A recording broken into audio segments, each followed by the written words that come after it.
Yeah, I sent him the money. Yo, welcome back to the Out of the Box Show. I'm John Wallace alongside my co-host, James Luffy. And James, we called it again. Sweep.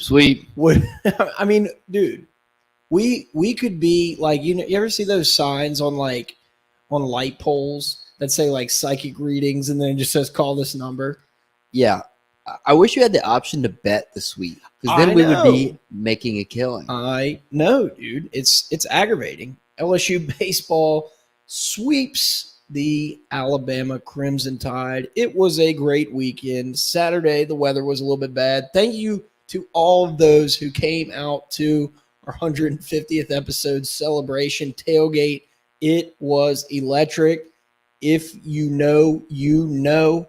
Thank you guys so much. We could not do it without y'all. Great time, great food, and great people. You know, just a celebration all around. It was really fun. John, shout out to you for cooking. I'm assuming you're still chowing down. You made a healthy serving. Yes. We will be eating pastelaia for the next few weeks. Yeah. We might even go donate some to the soup kitchen or something. There you go. So LSU gets the sweep against Alabama. I'm a little aggravated about the LSU Southeastern game last night. Why, you might ask? Well, I'm going to tell you in a little while. We're kind of moving along. A little bit of LSU football coaching shakeup news. Maybe we'll kind of touch on that. But all in all, we have a packed show for you guys. Packed but kind of short. But before we get to all that, I want to give a huge shout out to the Boot Crew Media Network. Make sure to give Boot Crew Media a follow on social media at Boot Crew Media and check them out on bootcrewmedia.com. Also, summer's the best time of year. I declared it summer a couple weeks ago. I haven't put on a jacket since I declared it summer. In the same way that summer is the best time of year, Blaine Loop is the best realtor of the year. Blaine wants you to know that he wants to be your friend, your neighbor, and your agent, and that you can call or text him at 504-858-0031 for all your housing needs. And by the way, he's no longer with Keller Williams anymore. He is with Forte Realty, and they are a group of young realtors ready to take the state by storm to assist you with all your real estate needs. With the new resources being made available to Blaine at Forte, he's even better equipped to get you the house of your dream. Like we always say, that didn't change the fact that he wanted to be your friend, your neighbor, and your agent. It didn't change that you can call him at 504-858-0031. And the disclaimer changed. Forte Realty is an equal opportunity housing partner. Each office is independently owned and operated. Hit up Blaine. Forte Realty, up and coming. Let's get after it. Summer is a great time of year. Why don't you buy a beach house? Buy a beach house down in Grand Isle. Or wherever you like to frequent during the summer. All right. Luffy. Yep. Like we said. Went to the game Friday. We called it. Yes, we did. Paul Skeens did what Paul Skeens does. He kind of had a little bit of an off night. Yeah, I mean, I think that the team like Alabama with some veteran hitters really had a good approach at the plate. Were able to lay off a bunch of pitches and run his pitch out count up high. It's really hard to get him to get guys to pop up and to ground into quick outs because it's so hard to make contact with. And I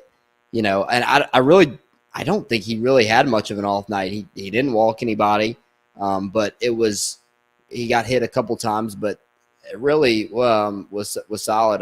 Other than that, I mean, I think he got through 6 innings, and the pitch count thing is an issue. How do you solve that? Maybe you hope a team's more aggressive because they're just not going to be able to make contact that often. And they did a really good job of, in 2-strike counts, fouling a bunch of balls off. Well, yeah, and that's what I was going to say. I mean, they like you said, they had a great approach at the plate. The reason I was saying that he had an off night is that he didn't have 12 strikeouts. Yeah. He had 9 strikeouts and no walks in 6 innings and only gave up 5 hits. I mean, that's going to happen. Like you said, Alabama came swinging the bat. Alabama hit good all weekend. I think in game 2 they out-hit us 12-8. They were swinging it well. They It was did. just LSU's just bigger and badder, basically. Even with our lack of, or not, I don't want to say lack of, but our pitching issues that kind of reared their ugly head again on Saturday and Sunday. I think it's important to note that LSU was winning 8-1, I believe, heading into the late innings. Yeah.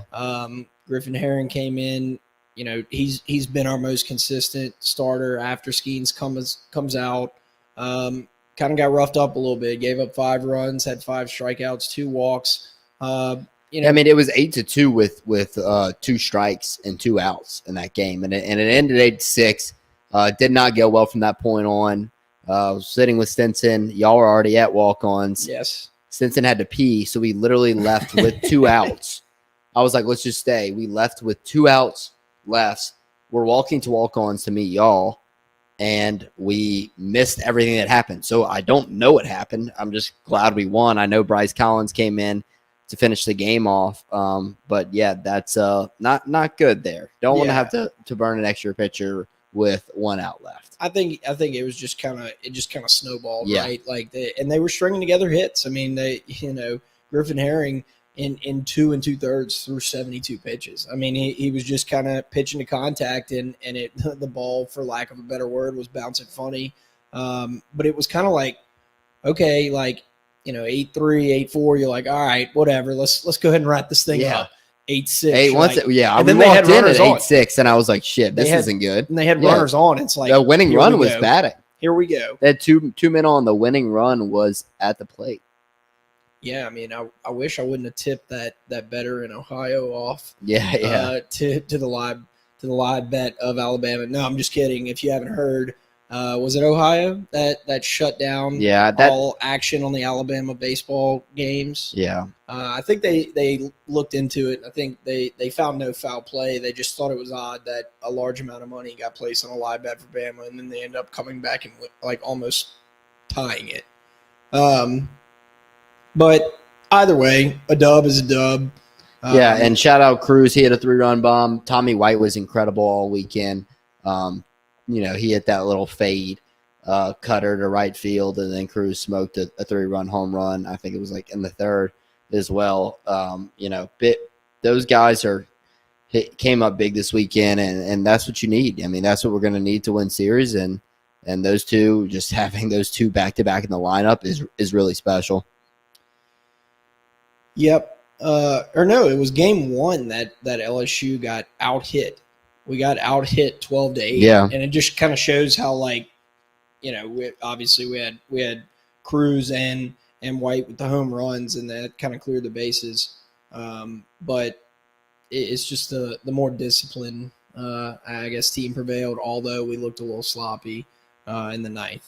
So, all right, moving on to game 2, 12-8 final. We were down early. Yeah, were we down 7-1, something like that? I was at that game. I should remember. Yeah. Why are you having trouble remembering? I think it was 7-1. It was something like that. You never really feel like we're out of the game with this lineup. You just hope guys can go in and throw strikes. So it was 6-1. 6-1. Ty Floyd. Let's see how many he walked. Let's see. He walked a good guy. He didn't have control. The fastball was kind of up. Gave up 4 walks. I think he hit a guy or 2. 6 earned runs, and it's just whenever he doesn't have the control of the off speed, and he can't get that fastball elevated on strike 2 and get guys to swing and miss. It's a struggle. It sucks to see him take a step back after that great outing at Ole Miss, and we're going to need him. They're not going to stop running him back out there. He's going to be the Saturday starter again this weekend, and he's going to have to get better. That's I think that's just obvious. I thought Coleman pitched well in this game. Gavin Guidry did a nice job. Thatcher Hurd actually did a nice job coming in and closing this game out. Hopefully that will give him a little boost in confidence.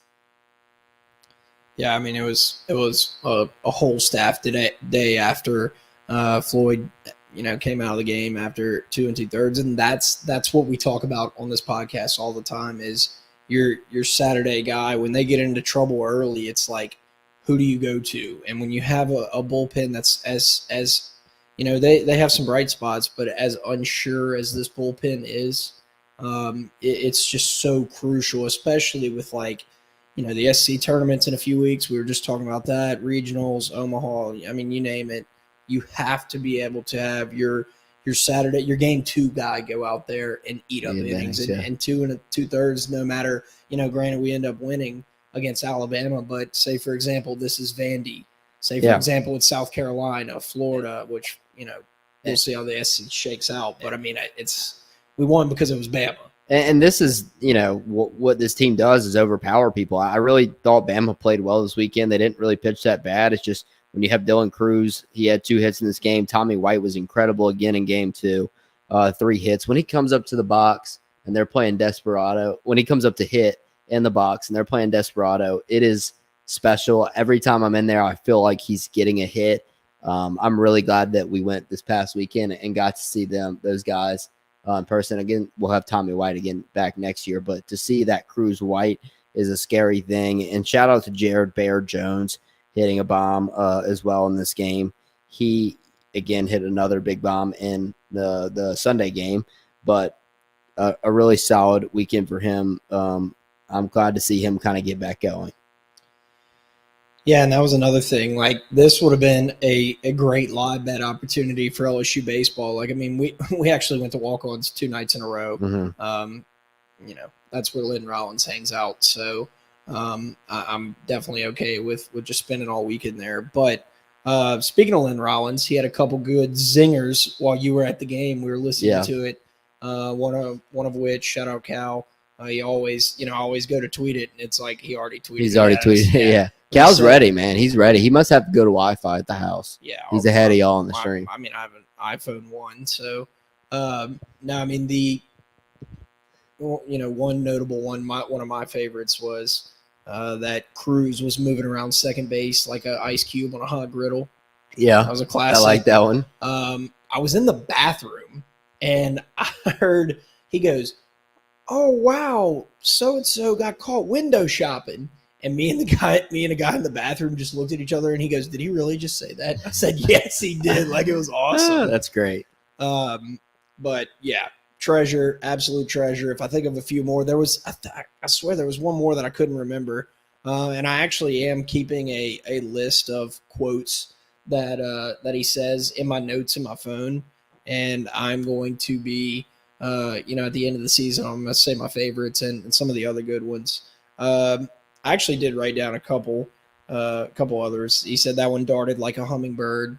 I like that. That one's okay, but if you imagine a hummingbird, you're like, wow, those things move pretty fast. And then he said, I think Cruz hit the ball opposite field, and he goes, the Tigers have a patent on taking balls the other way. I like that. Yeah, I mean, he's just the dude's he's a goat. I mean, very intelligent. Yeah, he is. He's always got a new saying. He's always got something coming. You're not going to be bored even in a weekday game, which we usually get to watch on ESPN Plus. We'll get to that. I'm upset. I really am upset. All right, game 3, crazy game, back and forth. Back and forth was absolutely. I mean, I don't know if there was like more than 2 or 3 runs scored in one inning of this game for either team. Okay, yep. 3 for Bama in the 4th and the 5th, and then LSU puts up 6. So I was completely wrong on that, but it was back and forth, and it was kind of like, okay, this is Sunday. Christian Little's, out struggling. there. I think he had 5 walks in this game, which is. You can't do that with him and Floyd. It's really all about control, limiting walks, and pitching to contact. And they weren't able to do that this weekend, but the bats overcame it. Yeah, I mean, you're just kind of thinking. I almost like kind of conceded to myself. I'm like, oh, okay, like this is kind of where LSU runs out of luck. The Friday Bama came back. Saturday they were out to an early lead. LSU's had the ball bounce their way. Granted, they did overpower them, and they were the better team. Yeah, but this one early on, we said, we were texting in our group chat, and we said you got to score 10 on Sunday, and we needed 13 today. But that's just part of it. You must score 10 on Sunday, and they did a good job of doing that. You got to see the power again from Jared Jones. and Jordan Thompson hit a home run. Kling Kong, Clean call. shout out your boy Lynn, hit a bomb as well. I'd love to see him and Wright personally. Apparently, he had a great throw out in the midweek game too. So yeah, I think Riley Cooper got the win, even though he gave up 2 runs in 2 innings, but came in, got the win. He's got, Riley Cooper, no matter what, he's going to keep, coming at you, and they're going to keep running him out there. And he may give up some, but he does a good job of, getting the job done. When he doesn't walk guys, he can be effective as well. Well, yeah, you're exactly right. And the stats to go with that. I mean, he had 3 strikeouts and 0 walks. It's like, but he's always going to give up a couple hits. Yeah. That's just what it is. Yeah. I mean, he's not this overpowering pitcher, but he's consistent. He puts the ball in the strike zone, and you let these All-Americans make plays. However, we did have 4 errors in this game. The defense is really disappointing. It seems to be getting worse. It's a major concern. We've talked about it, I think, the last 3 weeks on this podcast, that it's concerning. I mean, there's no other way to put it. It's with the way the pitching is, the defense should be ratcheting up and even getting more chances of getting the ball in play, and they've regressed, and that's really, really disappointing to see. I don't know if Jay will continue to shuffle. I mean, what's your best hitting lineup? I think we talked about this when we were there the other day, but for me, I think the best hitting lineup is Trey in left and Paxton Kling in right. With when you get Jared Jones at first and you get Beloso DHing. I think 100% you got to have Beloso in the lineup. And Beloso can play the outfield. We know that. I do think Morgan 100% needs to stay in left. He did drop a ball. I believe it was on Sunday that was like right in his glove. He doesn't always look comfortable out there. He makes some good plays, but he doesn't always look the most comfortable. It is kind of a newer position for him. I agree with that, but I think that'll be okay. I think he's a good enough athlete. He's adjusting. He's played his whole life at first base, it seems. The ball, instead of having to scoop it out of the dirt, he's having to look up. And something about Alex Box is the sky above Alex Box. Alabama lost a couple balls just in the sun. You're like, what is going on? Does the lighting? I know they keep the lights on sometimes, like even when it's daylight. Yeah. Is that thing reflecting off of the humidity in the air, like the water in the air? It's causing like some sort of parallax angle. It was a clear day. No, I know. I feel like it would be harder to like lose it, or easier to lose it in the clouds, don't you? I mean, I think that it shouldn't be that hard, but maybe it's harder than we were thinking. Well, you understand this. You lose it when it passes from the green backdrop. Yeah, it's like a green and black. Then it goes up to the overhang. Overhang. Yeah. And then it changes to a completely different color, blue, gray, whatever it is. But with how blue the sky was, you'd think they'd be able to see. I understand the cloudiness, but it felt like a clear day, unless I was not seeing something that was up there. But yeah, it was weird, but we got to clean it up defensively, and we got to talk about Alex Milazzo. He's hitting 362 this season. Beautiful. I mean, the guy's completely turned it around. He had a huge RBI single in that game. Was it with 2 outs? Yes, it was. Because I believe it was with 2 outs. We texted, and that was that inning where we started kind of piling it on, and we were like, Milazzo is officially clutch, because the big moments, like, there's only a few guys on the team that show up in the big moments pretty consistently, and I think Milazzo has earned that spot. No, I mean, he's been a really good. I don't know the health status on Neal. We did learn that Edwards was out for the season today. That sucks. We probably don't see him again until junior year. It's really bad news. I wish they would have operated on him earlier to maybe have a chance of coming back next year, but we'll only see him for 1 year at LSU, which is really disappointing, and it sucks for him. I feel bad for him, but we'll get back to Milazzo on a more positive note. He really has been incredible. Like I said, 362, huge clutch hit. I mean, that's somebody who's just completely turned it around at the plate. I mean, 362 is really good, Johnny. Nobody can say limited at bats anymore. He's had enough at bats this season to where that is a legit average. Right. Yeah, and I think that was kind of everybody's like, oh, he's batting 360. And it's like, well, he's only playing in the midweek games and whatnot. But we have a big enough sample size to say, and that just goes to show you like the effect Jay Johnson has. Like he comes in, like gets down and dirty with the well, not down and dirty, but he gets his hands dirty to help out. Don't say anything too bad, you know. Yeah, you never know. Yeah, never know what could happen. You don't know, you know. But anyway, no, it's a testament to what Jay Johnson like cares about, right? He got himself a good pitching coach in the offseason, and he can focus on the hitting and putting the lineup together and hitting the seam off the ball, you know. So good for Alex Milazzo, and I guess we'll see what happens when Brady Neal comes back. Yeah, and to talk about injuries real quick, we've lost maybe 3 of our 4 best pitchers with Skeens out. I mean, you have Grant Taylor, Edwards, and Shores. So that's definitely 3 of the 5 best pitchers we lost. If you want to count Ty Floyd in there, 3 done for the year. And, you know, hopefully we'll see Grant Taylor next year, but we probably won't see Shores or Edwards. It's brutal. I mean, something's got to change. I mean, I don't know what's been up with. It seems like we've had a lot of that, but that's an issue. I mean, young guys too. It's not good. Bad to see. Yeah, and I have faith in that Jay will do what he's got to do to figure it out. I don't know the answer. I don't know the mechanics of an elbow enough to be able to say this is what they need to be doing and whatnot. Yeah. I mean, the logical answer and what most fans would be is like, are they throwing 100-pitch bullpens during the week? And it's like, no, they're not. Okay, well then the next question: are they stretching enough? Are they? I mean, you know, you just go down the list, but. I mean, part of it, I think you can just chalk it up to that it's baseball and it just sucks. Yeah. Yeah. And I mean, we've had more pitcher injuries than that. That's just to mention a few. I mean, dude, like injuries like that are just. It's terrible. I mean, it's devastating. They're injuries. Just absolute.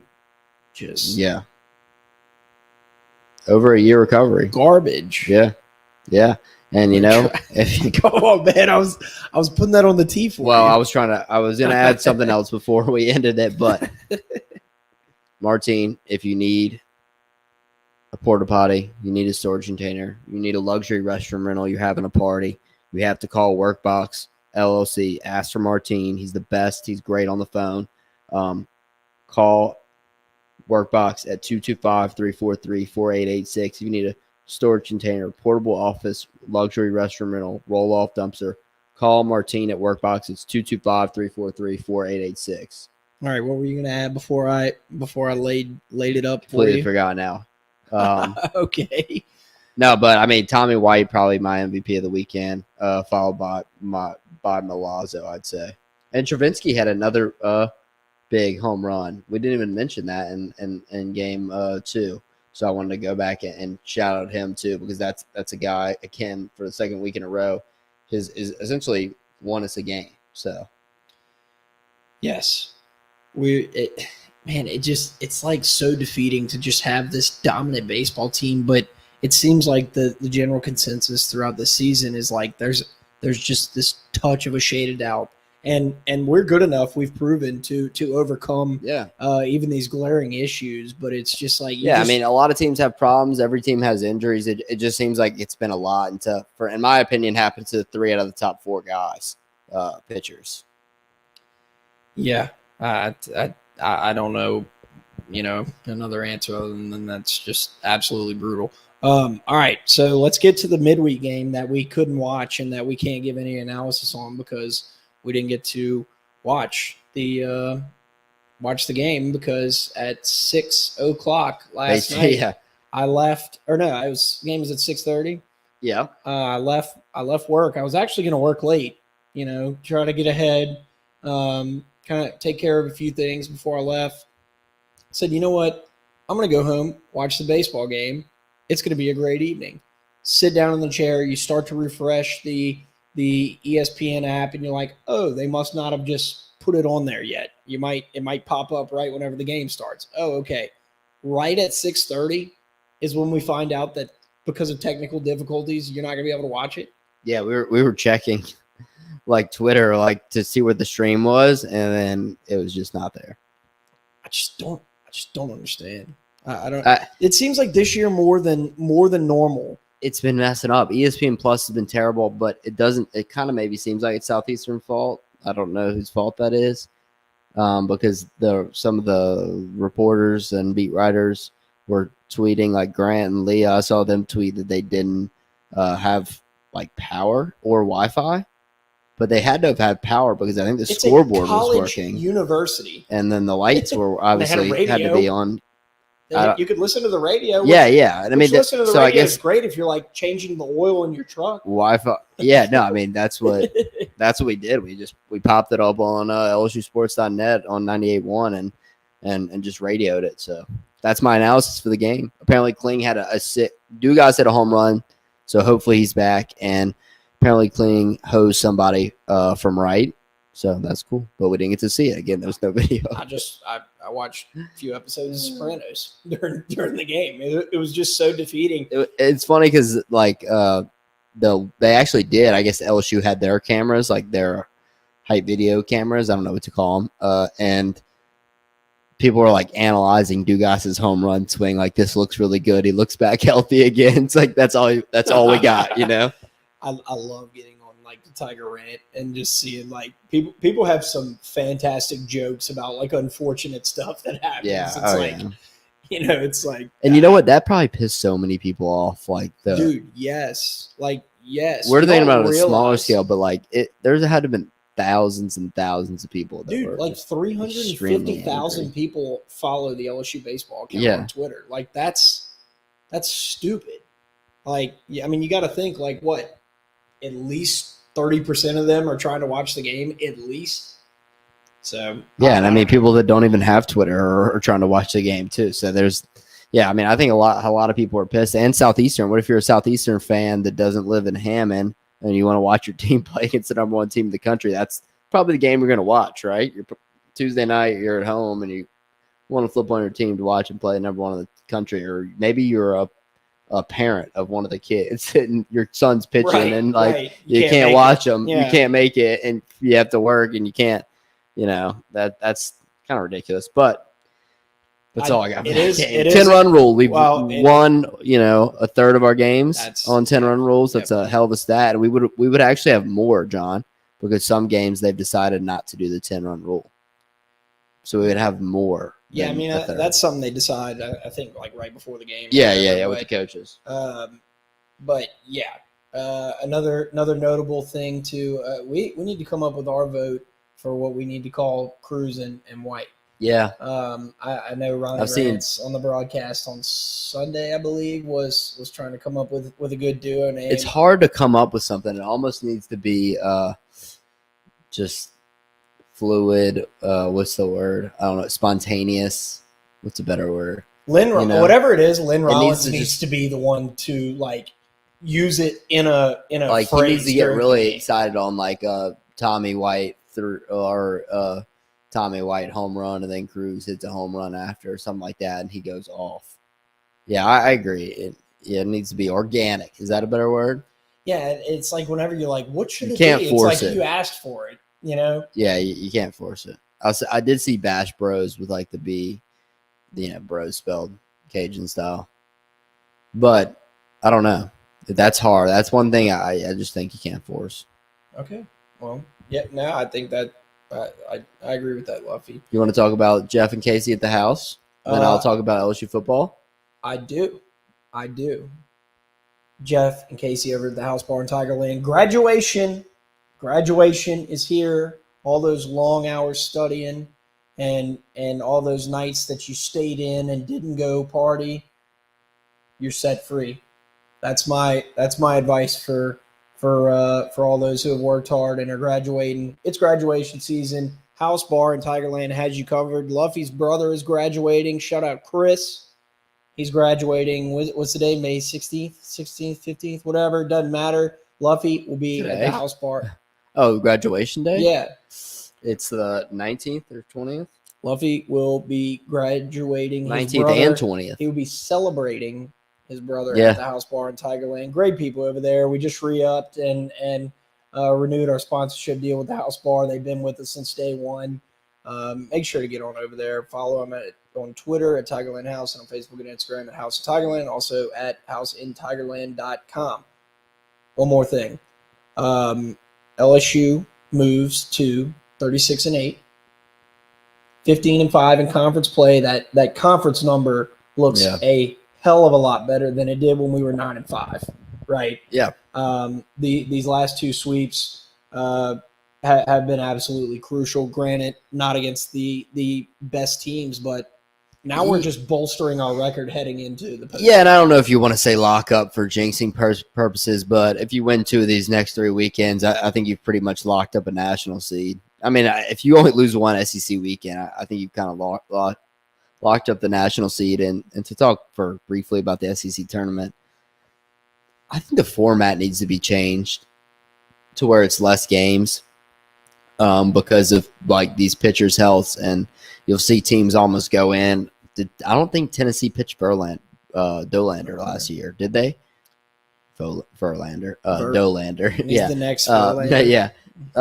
Because it's not pointless, because if you're a team that's borderline on getting a regional site or borderline on getting a top national 8 seed, then you want to play those games and you want to go win that tournament. But it really, when you're kind of a lock in that top 5 teams and you know you're going to be a national seed, it's tough. What do you think about less games for the SEC tournament? I actually disagree with you. Yeah. That's fine. I mean, I love watching the games and stuff. I just think that it's kind of a weird spot for. First of all, I was actually texting people today about trying to go to Hoover. I've heard it's awesome up there to go to the tournament. The main reason I disagree, Luffy, is that it's an indicator. I want to know if you got it, if you can hang. Yeah, I want to know if you can hang playing multiple games, multiple days in a row. And I think that's what a lot of people's argument with me, John. I think that it just would suck to have an injury and one of those games after, locking up a national seed. And then, I mean, it could be a season ending for your team, not for the player, injury. I agree, but that could happen at any time throughout the 56-game season. So. Yeah, I mean, less games, less risk, but it is a good. They're never gonna like get rid of it, and it's fun. It's really fun to watch. And when your team's on the bubble, my team's on the bubble, I'm like, let's go win this thing, and we'll get, especially a team like LSU. Oh yeah. If you go and you win that, if we would have won it last year, we would have been a regional host. Right. All right. LSU heads to Auburn this weekend. Auburn is very okay, kind of more of the same, more of what you've seen in the last couple of weeks as far as the SEC goes. The only thing that really hurts us more than, I guess, the Bama series is that it is on the road at Auburn. Auburn right now is 25-18-1 with a 9-12 conference spot. Coming off beating South Carolina. They beat South Carolina 2 out of 3 last weekend. Dude, the SEC is so strange. It's deep. I mean, it can happen, John. I mean, that's why you can't take them lightly. They just beat number 3 before the ranking, something in there. I mean, they swept Florida a couple weeks ago. Yeah, so it's like how do you even know who's who? Oh wait, it's LSU. It's the team that hasn't lost a series all year. You go back and forth in your head like. Everybody's like, oh, LSU hadn't figured out their glaring issues. This is going to come back to bite us, but we haven't lost a series all year. And in my book, that means you can lose a baseball game on any given day, but that means you haven't lost all year. It's like being undefeated in football, right? So it's fun. It's fun not losing a series. Yeah. And I think as Kenny Chesney would give you some advice, don't blink. Do you think we'll lose one of the last 3? No. I'm gonna go with yes. I kind of want to lose. Like, I don't know. Not that I want to lose one, or I don't want to get swept, but the only thing I feel like it's bad luck to win them all. And we've been mentioning this since before the season. The number 1 seed throughout the season. Being number 1 all year. Well, that's not changing, unfortunately. it's bound for just letdown. And, Yeah, and it is. I don't know. But like I said, a number one seed, John. When's the last time they've won? Just feels like never. It's I think 97, 98, something like that. It may have been LSU, honestly. It's been a long time. They have a team in the 2000s has not won. But has the number one team ever been the number one team throughout the whole season and won it? Because you can start out number one, kind of fall, and then go back. I'm saying the number one seeded team out of the 16 I don't seeds like that either, man. has not won since the 90s. This is Break the curse, dude. Break the streak. I'm all that's all we got. Cinco de Mayo this weekend ought to be a party up in Auburn, Alabama. To close out the season, LSU has Mississippi State at the Box the following weekend. Yep. I think that's going to be a pretty packed weekend for last chance to go see the boys. Yep, and then head up to regular season Georgia. Play.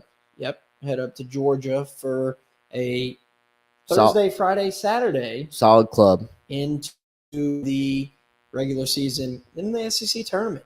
We're right club, there. Yeah, I can't believe this is the back third. This is your last third of the season. Yeah, we played like 45 out of 56 games. But we got a whole third left because we got postseason.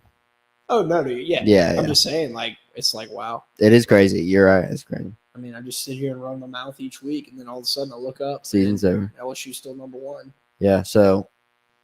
All right. So. Jimmy Lindsay. That's kind of hard to say. Jimmy Lindsay. It's too wise. Yeah. It's too sometimes. What is it about? I think I'm going to call him Jim. Vowel. Jim Lindsay. All right. He's from South Carolina. I don't know that much about him. We're paying him less than Jamar Cain. I think that's a significant note because what happens when a coach usually leaves here and you got to go buy out another coach to get this late in the game? They get paid more. Like it seem to always go up. Maybe inflation, Luffy. The recruiting aspect, I think, is the part that they are maybe most concerned about. But he has worked with Coach Matt House, before, and so that relationship is there. Obviously, Matt House feels like he's a good coach, or they wouldn't be bringing him in. And Matt House has proven himself as a good defensive coordinator. I think in most people's opinion. So, for sure that Matt House, I just had a feeling that he was going to get a job in this offseason elsewhere because of how good he did last year. I would have been really sad. Yeah, me too. It just like going through coaches how we had the past since O's Rocky, since 2020. Like it was awesome to get him back. Yep.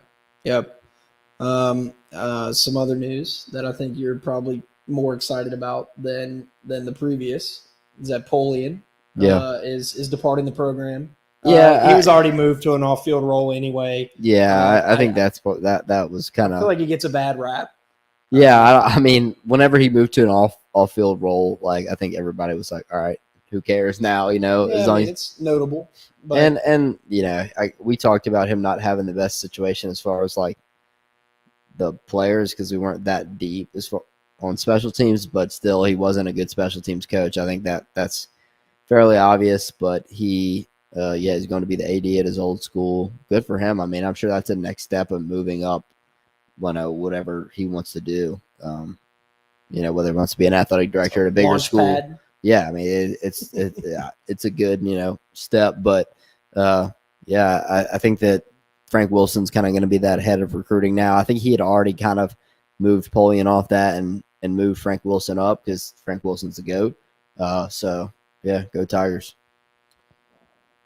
All right. I think that about does it on this week's episode of the Out the Box podcast. Thank you guys so much for listening. Like we said at the beginning of the show, we are having an absolute ball. SEC tournament in a few weeks, then the baseball postseason. Summer is here, best time of year. Make sure to get on over to the House Bar in Tigerland. Hit up Blaine Loop and Martine. Hit up DraftKings. Enter promo code BOOTBET, just $5. Get $200 in free bets if your team wins. 21 plus restrictions apply. See show notes for details. And the Boot Crew Media Network. and Luffy. How many margaritas are you going to drink on Cinco de Mayo? There's only one correct answer. All of them. Cinco. 5. 5 for 5. May 5th, 5th month of the year. You get it?